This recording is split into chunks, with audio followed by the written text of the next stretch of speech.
So in this new section, we will be discussing about segment trees. So these are the main custom data structure that you will need to code in your competitive journey. So whenever you see a problem related to data structure, it can be solved most of the time using segment trees. So it's a really powerful tool. So you should definitely have it in your backpack, right? So first of all, we would be looking at what segment tree is. That is like the main thing, how segment tree works. And even before that, why do we even need segment tree? We have a lot of data structures, right? In STL, we have data structures like set, map, which are quite complex in the backend, like they are implemented using balanced binary search trees, but it gives you like a easy access to a functions which can be used to solve a lot of problems, right? You have solved a lot of problems using STL. So STL is really comes out very handy to solve a problem. So we will be discussing about the situations where you cannot solve them using STL, and it turns out that even though segment tree is really powerful and is helpful so much, we don't have segment trees in our STL. So you will need to code segment trees on problems that require them. So we will be understanding segment tree and its code. And apart from the coding part, you will need to understand how segment tree even works, because in a lot of problems you will have to tweak the inner workings of the segment tree to solve the problem. So unless you understand how segment tree, even why segment tree is working, you will not be able to solve a lot of problems. So it's better to understand why is it even working, like why the complexities are the way it is. Okay. So in this video, we will be seeing at some problems which actually demand segment tree. Okay. So a very famous problem that we have already seen is like you are given Q queries. Okay. And for each query you are given L and R, and from L to R you need to find the sum of elements in the range L to R in a given array. So you are given a N, okay, and you are given a array ARR, okay. So in this N and in this array you are given Q queries, and in each query you will be given an L and R. You need to find the sum of elements, okay. So this is a very trivial problem that we have solved by now. Like this should be trivial to you, because we know that this can be solved very easily using something called prefix sum, that if you have like 1, 2, 3, 4, you build the prefix sum. So if this is your ARR, you build the prefix sum table, that is 1, 3, 6 and 10, and then suppose you need to find the sum of this range, suppose this some particular this range. What you can do is that you can just take this minus this, like so it would be like P of, for a particular given L and R, you will have P of R minus let's take P of L minus 1, okay. So this is something we have already discussed in great depth, and you have solved a lot of problems by now. So this works well when the array is static, and by static I mean the elements of the array is not changing. What happens if there are Q queries? Okay, suppose if there are Q queries and you have two types of query. First is the standard one, you are given L and R, like type 1 LR. That means you have to find the sum of elements from L to R. Okay. The second type of element query is that you need to update the element X with a particular value V. Okay. So there are two types of queries.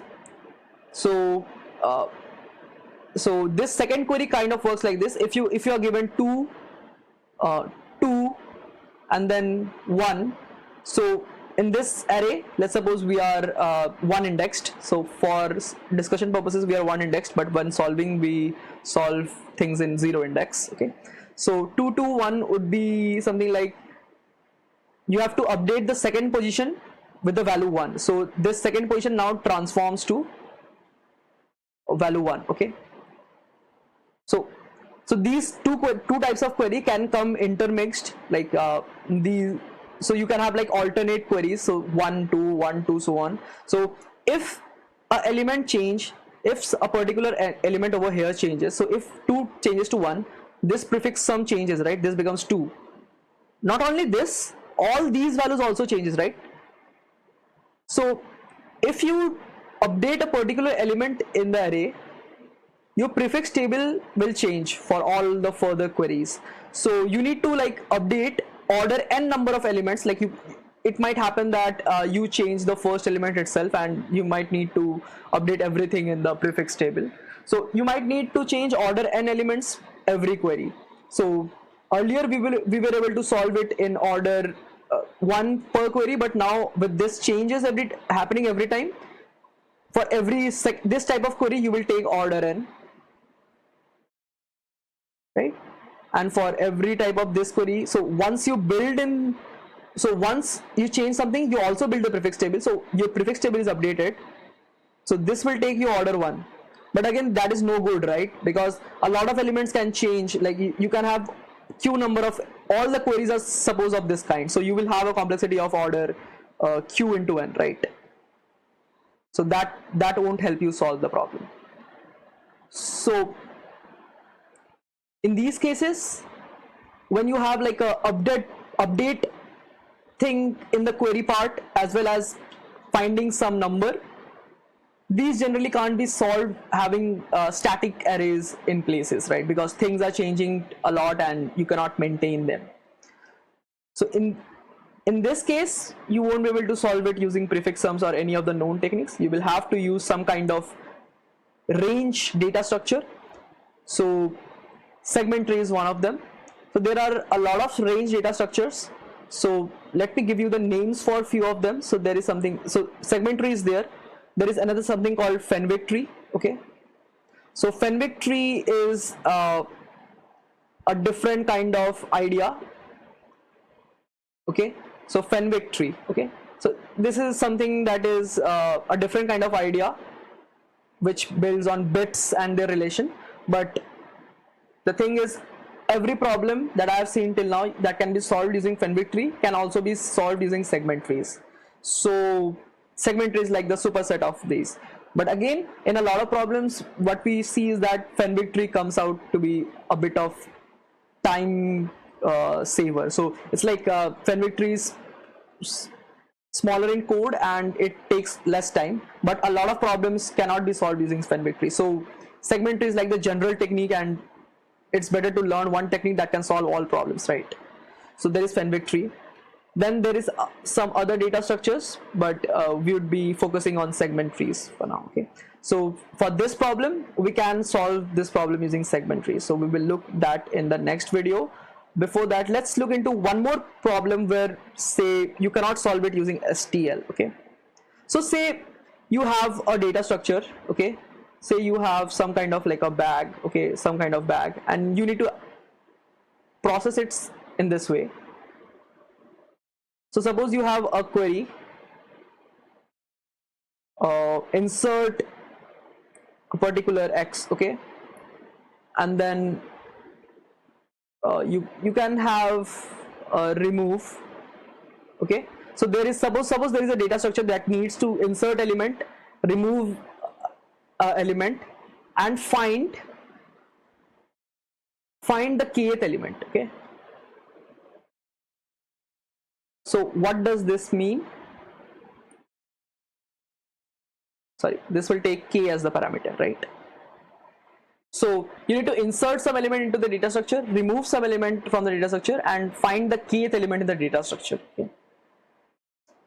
So finding the kth element is the main constraint, because a lot of data structure can easily hold insert and remove. So can you think of some data structure which can find kth element? So we have discussed a lot of data structures in STL, right? There is this set,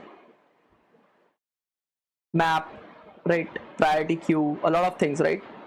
So can these solve your problem? Like, can you somehow manipulate this problem to finding kth element with insert and delete?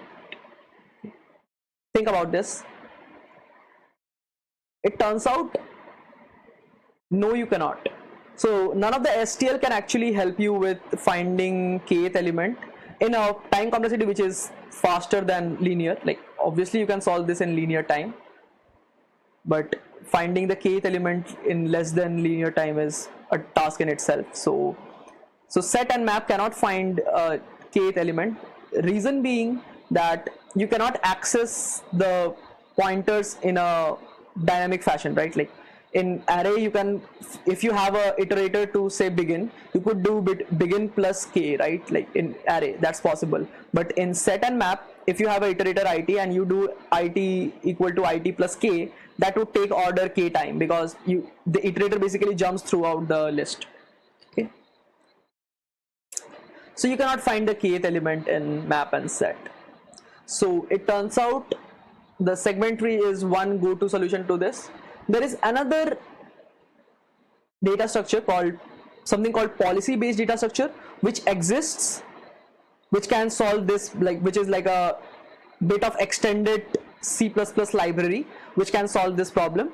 But again, those are not allowed in a lot of platforms, and so we would be seeing just the standard segment tree approach of that. So there is a very good blog on policy-based data structure if you want to learn about it, but segment tree is the one-stop solution to all these problems. So these are some problems which are like motivation on why you should be learning segment tree, and these are really interesting problems. These come up quite often as a sub problem or as a sub problem solution idea. So segment tree really changes the game. Okay. So segment tree is one data structure that you should really strive on mastering if you want to go far ahead in competitive programming. Okay. So this was all about segment trees motivation. These are two problems. There are many more problems, like which are the problems which can be solved only using segment trees and not by using any STL data structure that you have already learned. Okay. So we would be next discussing on what is segment tree, what even it does, like how it maintains things, and how does it even work. Okay. So see you in the next video.